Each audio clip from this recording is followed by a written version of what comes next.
Bismillahirrahmanirrahim. Muzina la Mulungu wachifundo wachisoni. Was-samaa'i wat-tariq. Ndikulumbirira kumwamba ndi nyenyezi yomwe imaza utsiku. Wama adraka mat-tariq.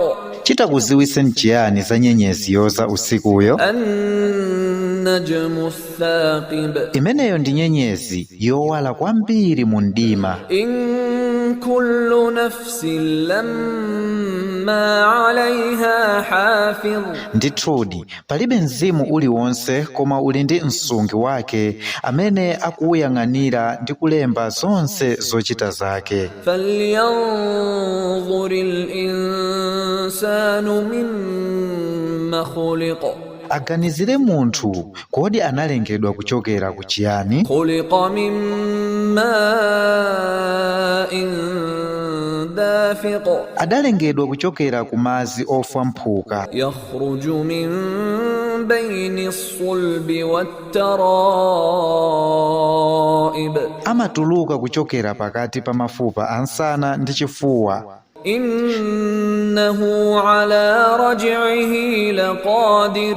Ndithu iye ndi wakutha kubwezeranso kumoyo pambuyo pa imfa. Yawma tubla as-sarair.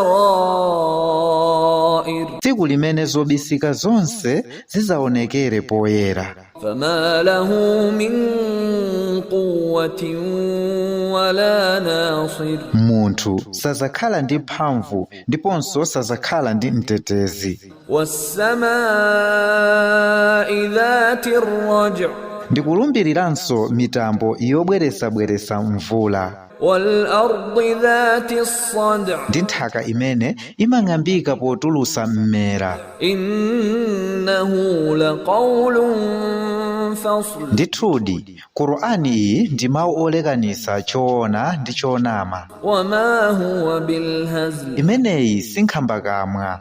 Innahum yakiduna kaida. Ndithudi iwo akukonza chiwembu. Wa akidu kaida. Nanenso ndikuwakonzera chiwembu. Famahhilil kafirina amhilhum ruwaida. Basi apase nthawi osakhulupirira, apase nthawi pang'ono aona posachedwa.